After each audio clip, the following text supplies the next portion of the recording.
Hello students, welcome to the video 8। इसके अंदर हम अपने इलास्टिक कोलिजन को आगे जो है कंटिन्यू कर रहे हैं।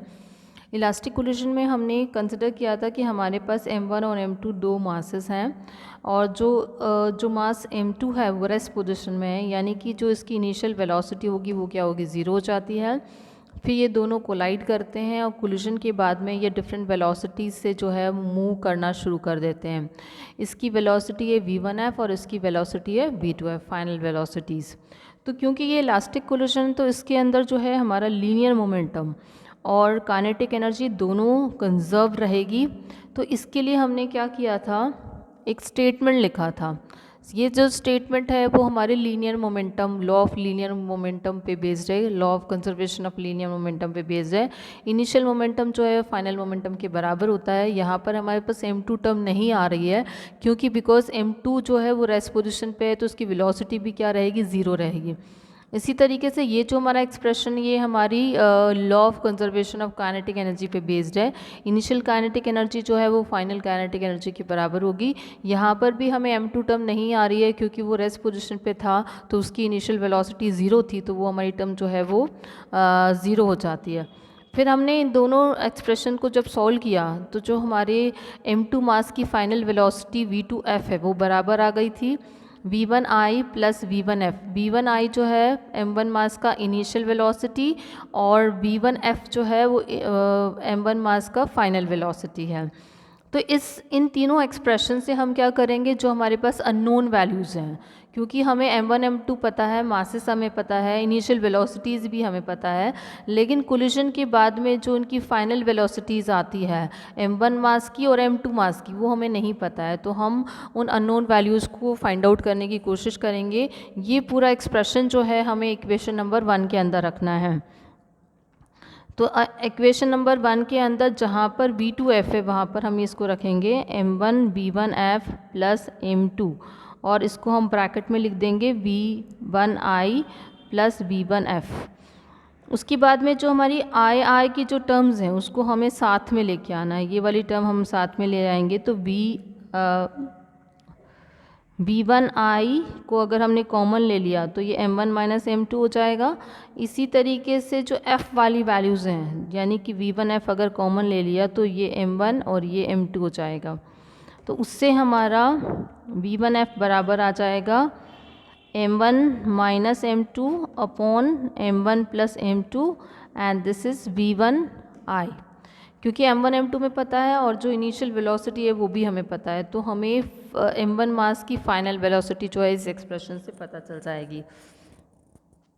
उसके बाद में हमें नेक्स्ट जो है जो नेक्स्ट हमें वैल्यू निकालनी है वो v2f की वैल्यू निकालनी है। जब हमें v1f की वैल्यू पता चल गई तो अब हम इसको तो हम इक्वेशन नंबर 4 कह देते हैं। अब इक्वेशन नंबर 4 जो है, इक्वेशन नंबर हमें क्या करना है, 3 के अंदर पुट करना है। तो हम यहाँ पर ले रहे हैं कि फ्रॉम इक्वेशन 3 एंड इक्वेशन 4, तो हमारा जो है v2f किसके बराबर हो जाएगा, v1i प्लस v1f। v1f की वैल्यू हमारे पास में है m1 minus m2 upon m1 plus m2 bracket closed v1i।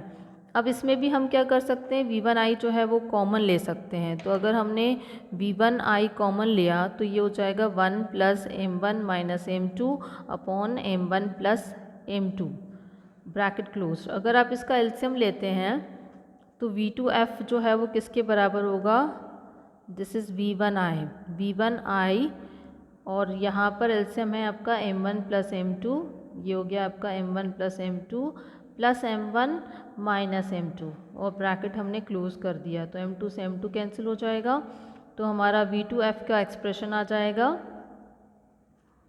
2m1 upon m1 plus m2 into v1i। तो इस तरीके से हमने जो है इलास्टिक कोलिजन के अंदर जो है जो हमने दोनों जो अननोन वैल्यूज़ थी वो फाइंड आउट कर ली। तो इसके साथ ही हमारा जो इलास्टिक कोलिजन का जो पार्ट है वो कंप्लीट हो गया है। अब हमको क्या करना है, जो नेक्स्ट जो हमारा टॉपिक है वो है हमारा कोलिजन्स इन 2 डायमेंशन डिस्कस करना है। कोलिजन्स इन 2 डायमेंशंस को मैं आपको पहले भी एक्सप्लेनेशन दे चुकी हूँ, लेकिन फिर से आपको ये चीज़ समझनी है कि 2 डायमेंशन का मतलब क्या होता है कि जब हमारे जो ऑब्जेक्ट्स हैं वो कोलाइड करने के बाद डिफरेंट डायरेक्शंस में चले जाते हैं, यानी कि जो इनिशियल वेलोसिटी और फाइनल वेलोसिटी होती है उनका डायरेक्शन अगर सेम प्लेन में लाई नहीं करता है, सेम एक्सिस पे अगर लाई नहीं करता है, तो उसको हम 2 डायमेंशन कोलिजन बोलते हैं। तो अभी हम नेक्स्ट हमारा जो टॉपिक है that is the collisions in 2 dimensions. This is collisions in 2 dimension. And सबसे इम्पॉर्टेंट चीज़ जो इन्होंने हमें डायग्राम बना रखा है इनिशियली, उसी डायग्राम को हम यहाँ पर क्या करने वाले हैं, यूज़ करने वाले हैं। यहाँ पर हमारे पास में 2 मासेस हैं, एक हमारा m1 है और यहाँ पे हमारा क्या है, m2 है। ये इनका कोलिजन के बाद में जो है m1 जो है वो इस डायरेक्शन में जाता है, ये m1 का डायरेक्शन है और ये m2 का डायरेक्शन है, और ये एंगल जो है हमारा θ1 है और ये एंगल जो है हमारा θ2 है। This is θ1 and θ2। अब जो हमने इनिशियल वेलोसिटीज़ थी, m1 की जो इनिशियल वेलोसिटी है उसको v1i से डिनोट किया था और इसको v2i से डिनोट किया था। क्योंकि ये रेस्ट पोजीशन पे है तो ये जो इसकी इनिशियल वेलोसिटी है वो क्या हो जाएगी, 0 हो जाएगी। अब अगर आपको 2 डायमेंशन है यानी कि आपको कोई प्लेन कंसिडर करना पड़ेगा, तो यहाँ पर हम जितना भी जो भी डिस्कशन कर रहे हैं उसमें हम ये अज्यूम कर रहे हैं कि जो हमारी कोलिजन है वो XY प्लेन में आ रही है, यानी कि हम X और Y कंपोनेंट्स क्या करेंगे, फाइंड आउट करने की कोशिश करेंगे। तो ये जो m1 मास है इसकी जो फाइनल वेलोसिटी है वो हमारी v1f है। इसी तरीके से जो m2 मास है उसकी फाइनल वेलोसिटी जो है v2f है। तो क्योंकि ये वेलोसिटीज़ हैं तो ये वेक्टर क्वांटिटी है, तो हमें इसको क्या करना पड़ेगा, इसको जो है x और y डायरेक्शन में इसको हमें रिजॉल्व करना पड़ेगा। तो अगर हम x डायरेक्शन में इसको रिजॉल्व करते हैं तो जैसे इसको हम यहाँ पर अलग से समझ लेते हैं कि ये जो है हमारी v1 हो गया। अगर हम इसका x कंपोनेंट निकालेंगे और अगर ये एंगल θ1 है तो ये हमारा v1f cos θ1 आ जाएगा। इसी तरीके से अगर इसका y कंपोनेंट निकालेंगे तो ये हो जाएगा आपका v1f sin θ1। सिमिलरली ये जो है हमारा v2f m2 मास की फाइनल वेलोसिटी है, तो इसके भी हमें दोनों कंपोनेंट्स फाइंड आउट करने पड़ेंगे, एक x डायरेक्शन में और दूसरा y डायरेक्शन में। तो ये v2f cos θ2 हो जाएगा क्योंकि ये एंगल हमें θ2 दे रखा है। सिमिलरली जो इसका y कंपोनेंट होगा वो v2f sin θ2 हो जाएगा। ठीक है, अब हम क्या करने वाले हैं, वापस इसके अंदर जो है लीनियर मोमेंटम जो है वो कंजर्व रहेगा। लेकिन जब हम लीनियर मोमेंटम का कंजर्वेशन की बात करेंगे तो हमें दोनों कंडीशंस में एक्स एक्सिस के अलोंग भी law of conservation of linear momentum use करना पड़ेगा। तो हम सबसे पहले यूज़ कर रहे हैं अलोंग एक्स एक्सिस, और हमने यूज़ किया है the law of conservation of linear momentum. तो उसके अकॉर्डिंग जो हमारा इनिशियल मोमेंटम है वो फाइनल मोमेंटम के बराबर होगा। लेकिन क्योंकि हमारी जो m2 मास है वो रेस्ट पोजीशन पे है, तो जो हमारा मोमेंटम होगा वो किसकी वजह से होगा, सिर्फ m1 मास की वजह से होगा। तो m1 v1i this is equal to, अब हमें क्योंकि ये इसकी हम हॉरिजॉन्टल एंड वर्टिकल कंपोनेंट इसमें रिजॉल्व कर चुके हैं, तो सिर्फ हमें एक्स डायरेक्शन के अलोंग हो रहा है तो सिर्फ एक्स कंपोनेंट को कंसिडर करना पड़ेगा। तो this is equal to m1 v1 f cos θ1 plus m2 v2 f cos θ2। ये हमारा एक एक्सप्रेशन आ गया along the X axis. Similarly हम linear momentum, law of conservation of linear momentum को वाई एक्सिस के अलोंग अगर लगाते हैं तो वाई एक्सिस में क्योंकि हम यहाँ पे देख सकते हैं कि सिर्फ इसका एक्स कंपोनेंट है, वाई कंपोनेंट तो है ही नहीं, यानी कि दोनों मास का जो वाई कंपोनेंट है वो 0 हो जाएगा। तो यहाँ पर हम 0 लिखेंगे।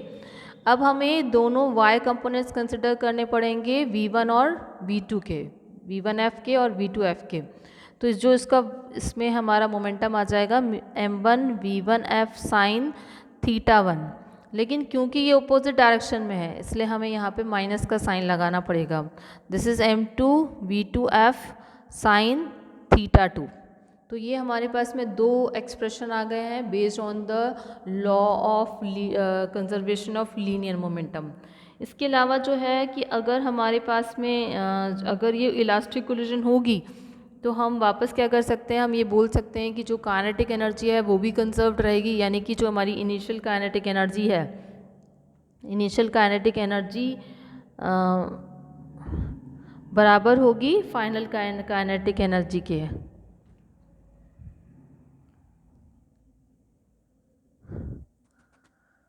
सो इन एक्सप्रेशन जो हमारे पास में ये तीन एक्सप्रेशंस आए हैं, इसकी मदद से हम क्या कर सकते हैं, हम जो भी अननोन वैल्यूज़ हैं, जैसे हमारी फाइनल वेलोसिटी दोनों m1 m2 मास की और जो एंगल्स हैं उसको हम क्या कर सकते हैं, इसके अंदर कैलकुलेट कर सकते हैं।